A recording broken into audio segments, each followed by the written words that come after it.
Hi, Katie. Hi. How are you? Good. Can you hear me okay? Yeah, I can hear you okay. Good. Me too. Nice How's it to, going?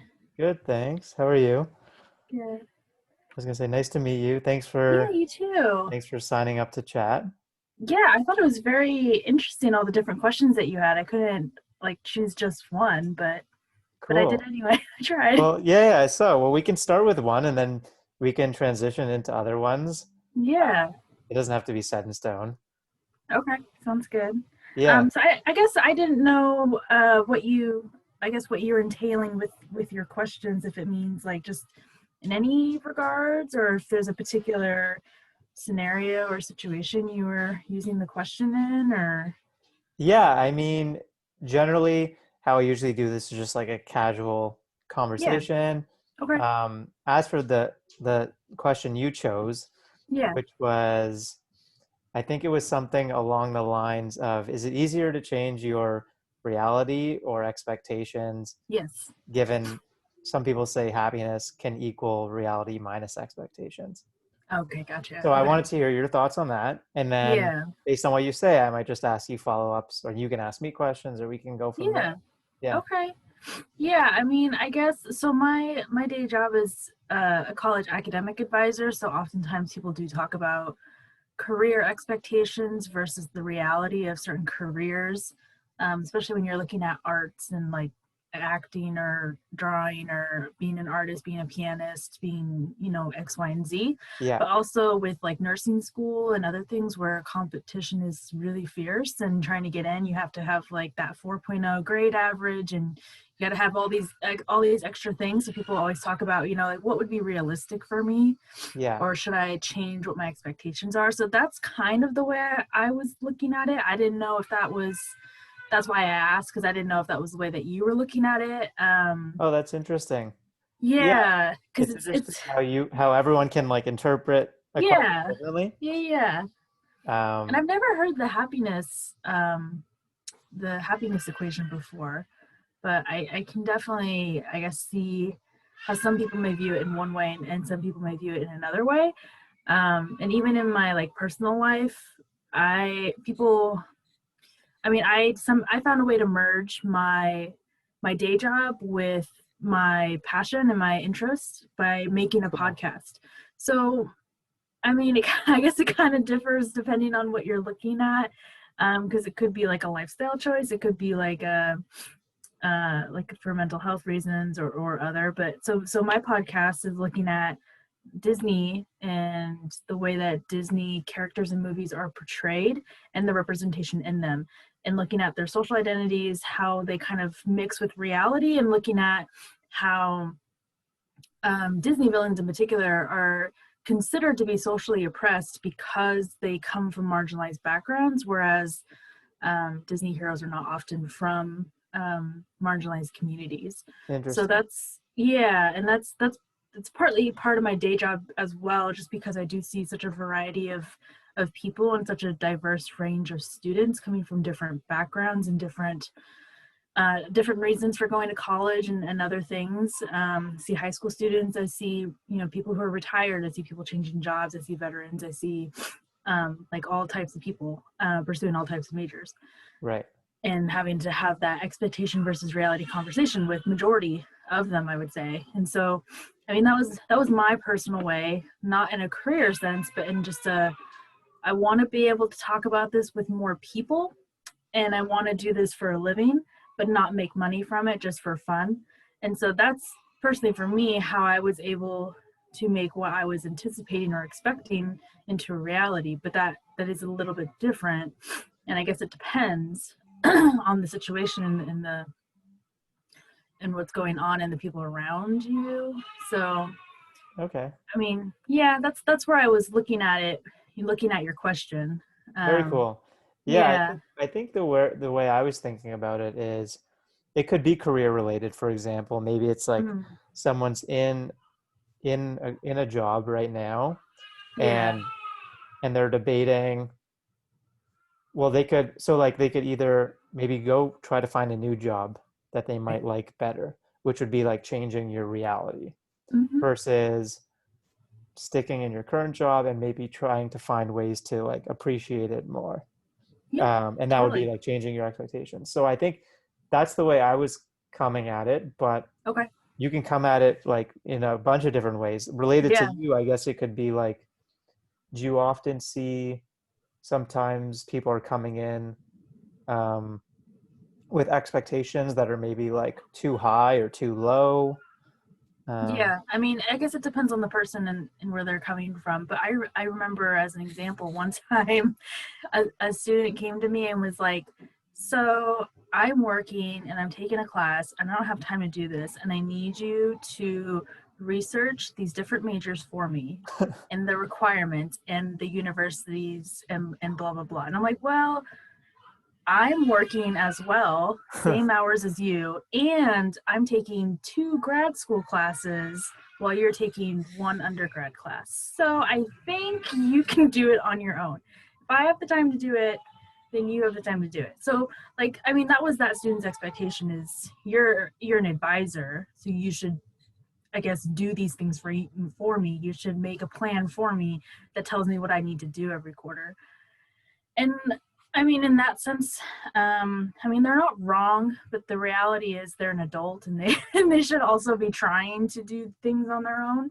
I yeah, mean, I can help them, but I can't coddle them. yeah, So I mean, I guess that would be like, in that particular situation versus if you're looking at, oh, I want to be an actor, I want to be the next big thing, like my friend actually, and looking at okay, well, and I guess in their sense they wanted to be a director, and looking at okay, well, but realistically that's not going to happen overnight yeah, and that could yeah, take many many many years. yeah, And so just trying to get the experience where you can, like, let's do community theater, or let's do audition for all these ads and do like a bank ad or other, or be on a poster for something, or do a voiceover for audiobooks or whatever, just to yeah, get the experience and to build up from there and to make the connections. And then hopefully with the connections plus all the experience, you would eventually go into something if you didn't already create it yourself. And then on the side, as the reality part of it, you have some kind of other job, which yeah, usually is in the form of like Starbucks. yeah, Or in most scenarios, I would say most scenarios it's Starbucks, just because you can be in any state, you can be in any city because it's everywhere. Starbucks, Walmart, um, like Target, McDonald's, like those are yeah. usually Subway. Those are usually the ones that I hear about from students. Yeah, but what you said made sense to me around like maybe it's a little bit of both changing expectations and reality. Like in the example you gave with someone who wants to be an actor or a Mm-hmm. director, it could be like around their expectations. You mentioned Mm-hmm. adjusting them so that it's might it's possible That's but might take attainable, time, right? right? And then around the reality, it's like you said, like little steps along the way to like Yeah. actually get there. And I guess it depends on, are you expecting your journey to be a certain way, or are you expecting your end goal to be a certain way? Yeah, And I guess that would change what expectation means in terms of this is a goal, or this is how I expect my life to be and how I expect to live my life. Like those people who travel all the time, I never understood how, but I always had friends who like didn't have jobs, they were going to school, and yet they would travel all the time. yeah, And I was like, I mean, I did that for 1 year, but it would just be like a weekend, like road trip in the same state, not like out the country, yeah. like very realistic, very budget friendly. And I was always like, I don't understand how they do it. And they would go by themselves, it seemed. And so I was like, it's not like their parents are paying for it as far as I'm aware, but maybe, I don't know. Yeah, it Um, could be family support. It could yeah, be, they're not saving as much as you or budgeting well. It could be a bunch of yeah. different things. I'm just always like, how do they do that? But Yeah. yeah, I guess it depends on, because I mean, in those situations, people are like, oh, I want to travel, or I want to look like I'm having that perfect social media, like picturesque Hollywood lifestyle, where you're always taking the selfies with the coffee and you're being bougie and all that. Yeah. Um, some people are like, I don't care what my journey looks like as long as I get to this end goal, and that's the expectation. And so the reality is just whatever you do to get there is what it is. So I guess it can go in a lot of different ways Yeah. depending on the person, and is it the journey that they're expecting, or is it their future, or is it their past? Like people who meet relatives who they've never met before, and they may have certain expectations of who somebody else is. Um, Yeah. yeah, so I guess it can range. Yeah. No, I find this topic interesting because it seems like so much of happiness can be impacted by like comparisons Yeah, to, people probably compare their happiness a lot to others. yeah, like social Mm-hmm. media. Or I saw this study which like I found really surprising, and I haven't like dug into it, but pretty much it was like if you ask people two scenarios, Mm-hmm. one is like you make $50,000 and everyone else around you is also making $50,000. That's Mm-hmm. one scenario. The Okay. other one is you're making $40,000 and everyone else around you is making 30,000. In that Mm-hmm. example, if you ask people which option do you choose, Yeah. almost everyone chooses the $50,000 option for everyone. Mm-hmm. But when they actually looked at, now I don't know how they measured it, but like Yeah. when they actually looked at people's happiness, like people are actually happier in the scenario where they make 40,000, everyone else Mm-hmm. makes 30,000. So it's like you're making less than you could be, Mm-hmm. but because you're making more than the people around you, you're comparing to others. So it's like this weird Oh, I dynamic. Does see. does that kind of make Yeah. sense? Yeah, and that's interesting. Um, It's like their situation's yeah. worse, but Yeah. because it's less bad than others, it Yeah. seems better. That's It's the part really that's weird. tricking me, because I can see how somebody would take a job for less money, like by itself. Because, like, I would do that if I worked in an environment that I loved, and I Yes. worked with people that I loved, and they were my best friends, Yeah. which is the case for me. So, and my boss knows this, so I can say it publicly. But like, I've been in this job for a while, and I love it, but I don't feel challenged anymore. Okay. I would say everything is too familiar. There's not really anything that comes up that I'm surprised or challenged by. Yeah. And I've done all these different professional development things, and I'm kind of running out of options and opportunities. Yeah. And so, at least for me, I one part of why I haven't left yet is because of the people I work with. And like I guess not necessarily afraid, but I'm skeptical about changing jobs, because the people who have come into these positions who work with me now, they all say that you're never going to find this type of work environment with people who are so encouraging and supportive, which I'm very privileged to have, and to not necessarily experience anything worse.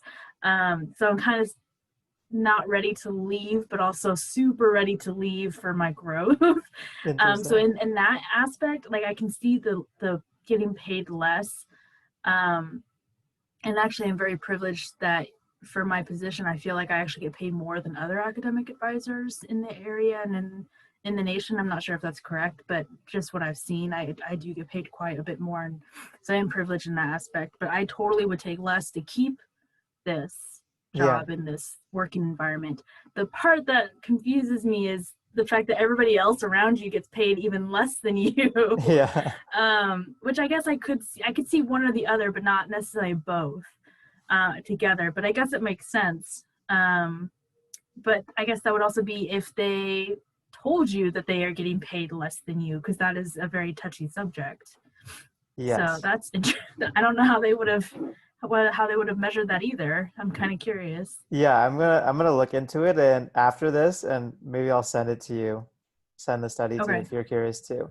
Yeah. Um, is Because there anything else, Kaytie, that you want to chat about on this topic of this kind of mm, happiness, expectations, reality before we chat about the homelessness yeah, piece? yeah. Because you have a social work background, I'm curious to Mm, hear your perspective. yeah. Well, I guess my answer would be really short with that too. But I mean, yeah, I guess it depends on how you would define happiness for yourself, and that would determine what your expectations and realities are. Because I feel like I was always told that happiness is a certain thing because of what I saw in media, and then just being exposed to media, not because of like I had to see this and then interpret it in that way. It's just I always saw it in that way, so I interpreted it naturally. Like Disney, like how Yeah. Disney always portrays happily ever afters. So that's just my expectation. Like relationships and everything is like everything in terms of happiness has to be portrayed in, you know, you singing a song about wanting something and then you going on this journey to obtain it. But along the way, you meet friends, and along the way, some guy does everything for you and makes you successful. So I mean, not with Moana, but basically, and so that's just what I grew up with, and obviously it's not, and so that's the expectation. And then I guess in my 20s, going to college was kind of where I discovered who I was and what my version of self is, what my version of self care is, what I do and don't like, what I try to convince myself I do and don't like for others' sake. And then just being like, you know, like, well, fuck it. Like, I'm just going to do this because this is what I know I like. So I feel like I always encourage people, like, you should try like leaving the house, going to a college where you have to live on the campus, because at least for me, that was where I discovered myself and what I define as happiness.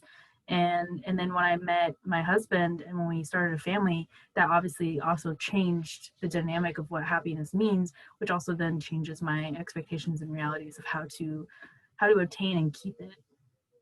I Yeah, guess that's my ending. I saw in your bio on whatever the Yeah, podcast platform is that you started a family. Well, congrats on that. thank you. Yeah, I think I Um, timed that well.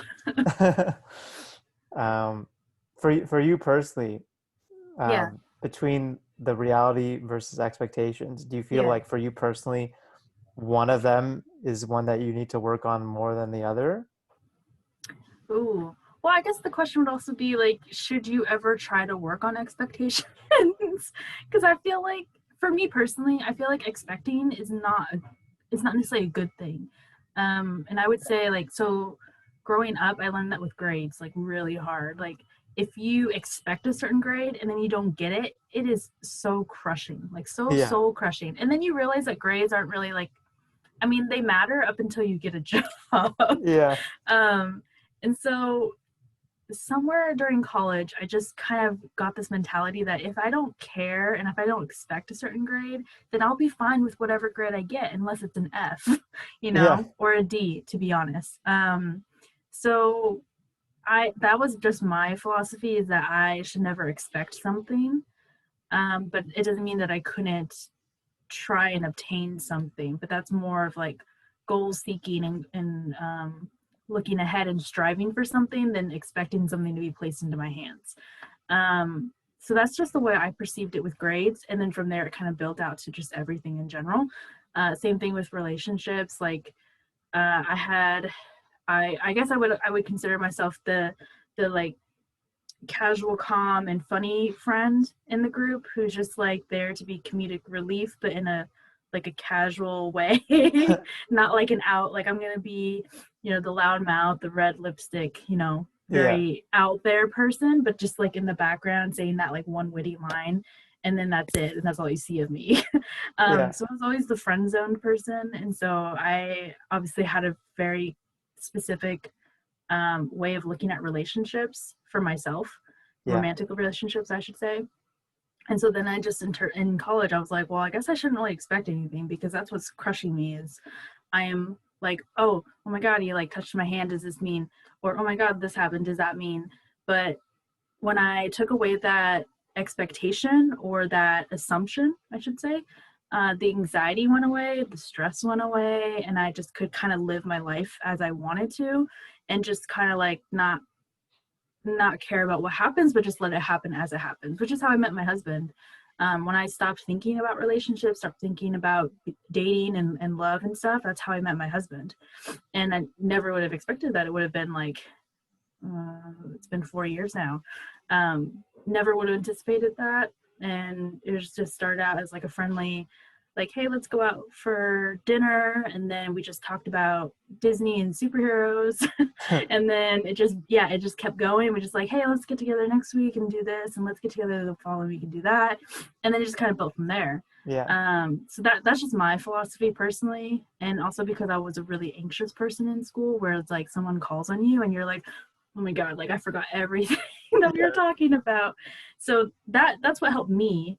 I mean, I'm sure it's different for everybody, and so for me at least, I don't like the idea of having to work on expectations. I'm very much a reality person, and like maybe striving to accomplish something but never expecting it. Yeah. But yeah, No, that those seems are answers. like the healthiest way, at least for me, like it seems like the healthiest way to approach it. Like based Yeah, on it this definitely. formula is like if your Yeah. expectations, if you don't have any, then Mm, you have nothing to compare to and you won't feel right. let down. Yeah, but also like it's in some situations it's good to have expectations. Like if you're in a toxic relationship or something, then you should definitely have higher expectations. Yeah. But yeah, at least for me, in everything that I've done so far, I feel that having no expectations has been quite useful. I mean, I guess it depends on your situation and your experiences and what you're going through, but yeah, at Huh. least for me, it worked great.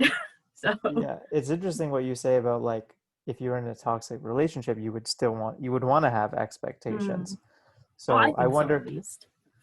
yeah. So Only because oh, I've seen it. I've never been in it, so I can't speak from personal experience. But I've seen female friends and family members who have been in toxic relationships that have really just brought them down, and in the way that their partner was literally like taking everything from them, and I didn't feel like they themselves were benefiting. Not that a relationship is beneficial, but it should be mutual. yeah. Like you should get things both ways. And for them, I felt like, and it was the same thing that happened in every situation where the person that I knew was, a hardworking, independent woman who was being leached off of in a relationship where the guy was living with them, taking all their money, sometimes cheating on them, and they would still get back together. And all the partner did was sit on the couch all day in this place that, my friend or family member was solely paying for, paying all the bills for, doing all this work for, and still providing for this person who literally did nothing but sit on the couch all day. Yeah. And I do know some people who are still in that situation. Some of those partners have actually stepped up their game and have actually started contributing back to the relationship and helping the partner, financially and other, emotionally and in other ways. But yeah, I mean, I've seen it 4 times, between family members, coworkers, and friends. And so, I mean, I've never been in that situation, but people tell them, and I've heard people tell them, you should have higher expectations. You deserve better, Yeah. in that way. And I would say most of them are actually still with those partners, and it's been like 5+ years. Yeah. And it's the exact same situation, and nothing has changed except for the one example that I gave. But Yeah. It's tough. actually two that happened to two. But yeah, so that's what I meant by the expectations in toxic relationships, and that's more like having expectations for yourself that you deserve more and you deserve better. Yeah. Not necessarily having expectations of the other person, because obviously there wasn't really anything to expect. Yeah. But So it's yeah, interesting. It depends a bit on the situation. In some cases, it might make sense to actually, aim to have higher expectations versus yes, in others, it makes sense to have lower. yeah. So So, I guess yeah. it just depends. Yeah. Hmm. Cool. Thanks for sharing your Yeah. I mean, did your you have views on this. any? I mean, could you? I guess would you have anything that you would want to focus on in terms of the expectation versus reality, or I guess what are your opinions about the the equation of happiness in those sense? Yeah, I mean, like I was originally thinking about the question related to like career, but it Mm, could be personal relationships. It could be a lot of things. From right. a career perspective, I've always found it kind of interesting. Like there's a mentality often that people have, including myself, that like the grass is always greener somewhere else, right? But part of it is that it's just easier to look elsewhere and think that, oh, the next Yeah. thing's going to be better, when And dream in about it. reality Yeah. maybe there's a lot to appreciate that I'm not appreciating in my current job. So yeah, that kind of question has always kind of interested me, and it relates to this Yeah. reality versus expectations of, Yeah. do you try to find something new and see if you like it better, or do you try to appreciate your current role more? And I think where I've landed is like, maybe you try like a few different things, but if you find that after if you've tried like a few different jobs or careers and you find in Right. each one you're not satisfied, then maybe it's Yeah. time that it's actually Yeah. you looking inwards and you need to find Right. ways to appreciate it. Yeah. So that's how I've thought about it a bit. Okay. Yeah. Yeah. Totally. And then I around can see like the that too. comparing thing, Yeah. um, I mean, just like, I think being more aware of like the potential harms of social media in that sense Oh yeah, for sure. has just been helpful. Just like learning about the psychology of that, and that like when you go on social media, you're seeing people typically only share when they're, you know, feeling good, and like, Or wanting to brag or yeah, or on vacation yeah. or whatever. Just naturally, like, if someone's not in a good mood, if they're having a bad week, they're just not going to be in the mood to post generally. So yeah, it's just having that like awareness is helpful. Yeah. Yeah. Yeah. Totally. And I Uh, guess would you look at, because I know people say that media is kind of like their way to escape the reality of things, hmm. but would you say that it would also create unrealistic expectations in everything? Yeah, interesting that you say it's a way to escape reality. Yeah, I think it definitely can create unrealistic expectations. I mean, there's a lot of great things about, media and Mm, um, like film and entertainment and stuff like that. yeah. But I guess something to be aware of is that it can Mm-hmm. create unrealistic expectations. Like Yeah. you've talked about the lens that you've taken through your podcast and like Yeah. story of Disney and stuff like that. Mm-hmm. Yeah, Yeah. cool. I'm curious on the topic of homelessness. I Yeah. think the other unrelated question I had Yeah. on the list of questions was, I think, like, should we give money to the homeless? And Yeah. where I I was think that is a coming big coming at question. that from, I'm curious to hear Yeah. your perspective, given you have um, you've done social work, which I don't Mm-hmm. have that experience, but um, I know, like, I've often heard, oftentimes you don't know how the money's going to be spent, Right. Yeah. and like, I think there's maybe some validity in that if the money goes towards, drugs or alcohol, it could harm them. Right. Um, so maybe it's better to give like food or Mm-hmm. clothing or stuff. Anyways, I just want to get your Yeah. your perspective. Yeah. I would say I have multiple, and it kind of ranges around what you said. So I went to school to be a social worker, ended up in education, which technically is also social work.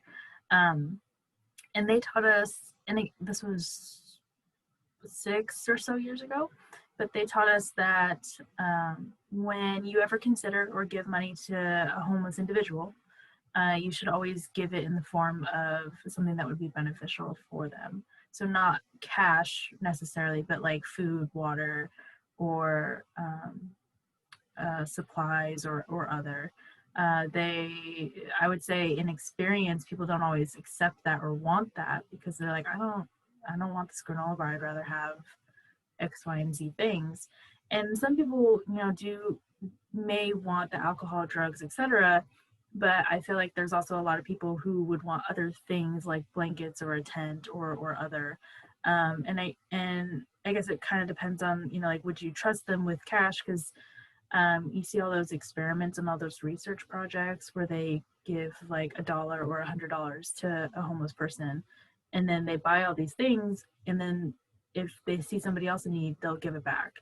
Which is not everybody, not every person will do that, and I feel like with the day and age of technology. I feel like people are becoming more and more less empathetic of people, not helping people as much as they could or should. Um, and I guess I'm no exception to that because I never leave my house anymore. But yeah, I mean, it can go multiple ways. I guess it kind of depends on your perception of people and that person that you're talking to. And I mean, some people are nice about it, some people aren't so nice about it. I know I've had good and bad encounters with homeless people before. Like one time I was just sitting around with my husband and we were dating, and we didn't bring any type of money. We just brought a card, and a homeless person came up to us asking us for something, and we were like, we don't have, I mean, we have food in our hand, but that's literally all we have. We didn't bring any money with us aside from, purchasing this product, and literally all we have is our phones on us. And I think that was before like Apple Wallet or whatever it's called for phones and stuff. Yeah. And then he just started yelling at us and saying racial slurs about Asian people and other things. And so, I mean, that was really the only bad experience. And I was actually kind of curious to see how my husband would respond as a non-social worker. But I've also had good experiences where, like, when I interned with CPS, so Child Protective Services, and down the street was a Safeway, and I would always go, and there would be this, I don't know if it was a homeless person or a homeless couple who would sit outside, and I would get Chinese food from the counter, whatever thing, every week, Nice. and I would bring out like part of the meal to them, and they were always really grateful. So it varies depending on who it is. And the situation that they come, everything is gray. There's no black and white anything. Yes. Everything yes. is always a gray middle. Yes. But I mean, yeah, so I've heard that. I mean, just providing them with food or resources or supplies instead of just giving them straight cash. I'm sure some people do give them straight cash and trust that they will do well with the money. And I would say probably at least half the time they will, right? Yeah.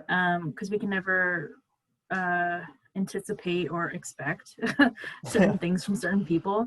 But yeah, I mean, some people will purposely donate to a homeless shelter or like a homeless youth shelter. Some people will donate to organizations that support those individuals or give and donate food and clothing. People help in various different ways.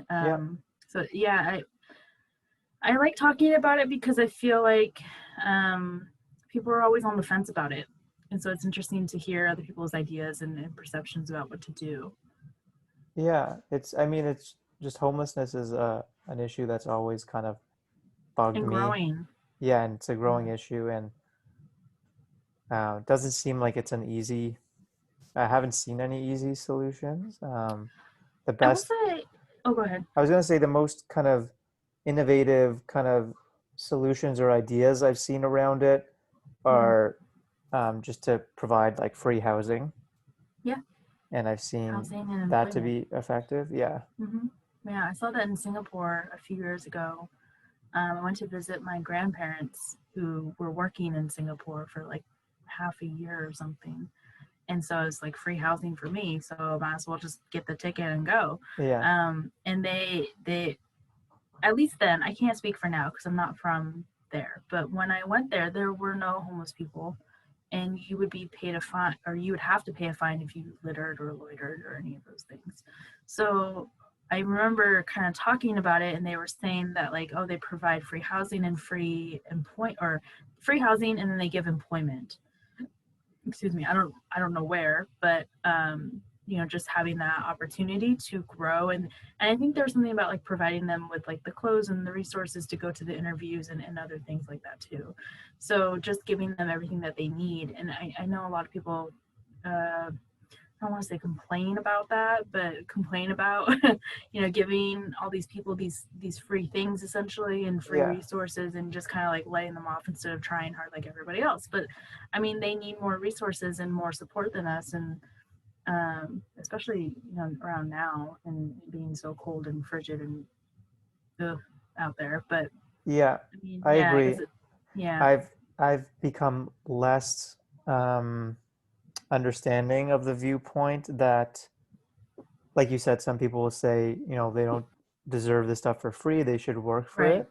Mm-hmm. But the at least my beliefs have shifted towards like people don't want a free ride, right? They don't want, people want to contribute to society, right? So Mm-hmm. like um because yeah, you don't if you're in that position, it's like I believe it's because you need help. Mm-hmm. Yeah, if you were able, if it,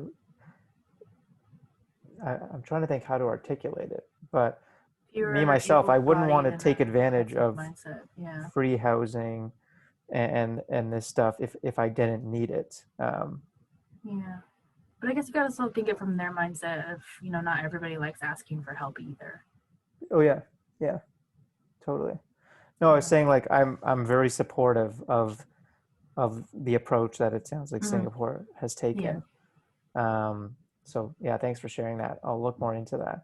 And then you're right, and nothing's black and white. I'm just trying to think Yeah. of my life and the encounters I have with homeless people Yeah. and how I can maybe approach them differently. Mm, So like, you know, if I see a homeless person, maybe it's as simple as, you know, spending an extra couple minutes finding the nearest grocery store and getting them a gift card there and mm-hmm. giving it to them like Yeah. that way instead of cash.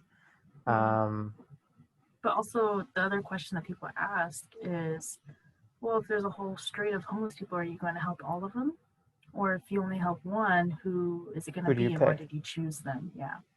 Interesting. There's that too. Yeah. Interesting. Mm-hmm. My view would be better to help one than none. Yeah, that's true. And maybe if I, you know, if everyone randomly picks one person, Mm-hmm. hopefully kind of It would be everyone gets all of them. covered. Yeah. Yeah, totally. Um, yeah. Sorry for the barking in the Oh, background. you're good. You're good. I have dogs too. um, anything else on this topic that you'd want to say? No, I think we kind of covered it. Yeah. Cool. Like I said, I didn't really have much to say about it to begin Oh, no with. worries, no worries. I'm not the Um, expert. any other questions on the list catch your eye that you'd want to chat about? I'm sure there were. I can't Oh, really that's okay. remember, No but yeah. problem. I No mean, you had a problem. lot of questions, so No I'm problem. sure in the future one day. Yeah, sounds good. Last thing, I'll just ask you Yeah. about your podcast. Yeah. How's it going? How did you get into it? I'd like to hear Yes. about that.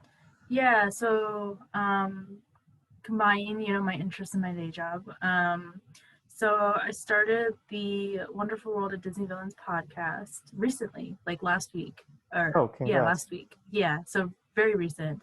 And if you watch it or listen to it, definitely skip the first minute so you actually get into the nitty gritty of it. Okay. But yeah, so I started the podcast. Actually, I had started a blog a year or two ago. So I went to grad school while I was still working full time. So I worked full time, traveled an hour and a half to go to school, and did night school for 2 years. And that was a grueling process, but it was so worth it. And so I went to school for cultural studies.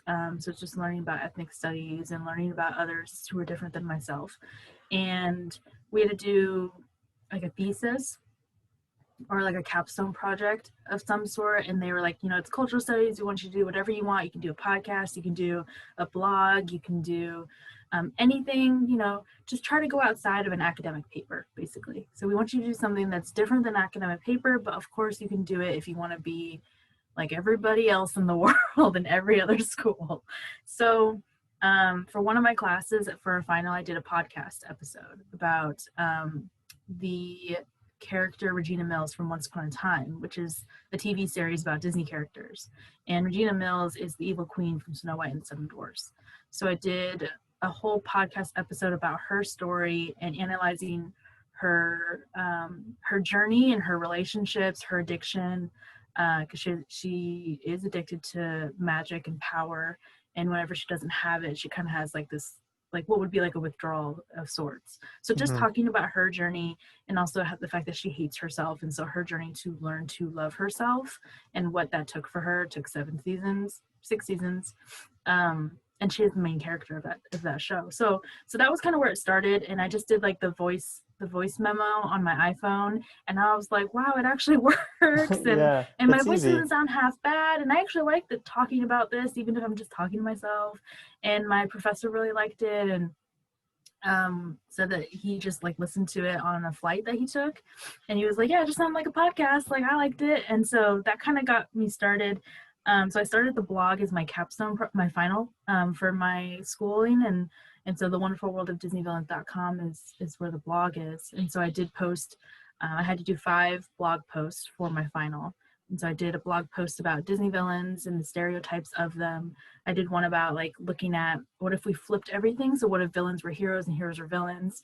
So looking at like Jafar just trying to help the kingdom from a sultan who just plays with toys, and Aladdin being a homeless bum who's squatting in some person's house, and other things like that. And then I looked at Disney princesses and how they're technically role models, but really they shouldn't be, because they just give this assumption that we should be like obedient and fragile and just clean and cook all day and let men do all the saving and all the adventures and blah blah blah.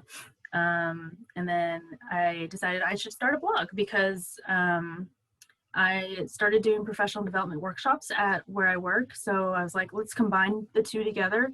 So I did a workshop looking at the social oppressions of Disney villains, and looking at, the marginalization of them and how that can criminalize people in today's society. So looking at why villains are often, have rainbow skin colors of like blue, green, etc., which is technically identifying as a person of color, and how that criminalizes people of color in real life to be portrayed as villains. Same with like stepmothers. People don't like stepmothers because they're often portrayed as villains. And there are no actual mothers in Disney films. They're only stepmothers, and they're always the villain, and all these other things. So looking at those, which is actually going to be episode 2, is me reading that thesis and explaining all the different identities and how they're portrayed in such and such ways. So looking at, like, why are villains only older adults and heroes are only teenagers, and looking at that dynamic of, you're basically saying that parents are bad people, and other things. So that's going to premiere January 2nd, I believe, is what I'm going for.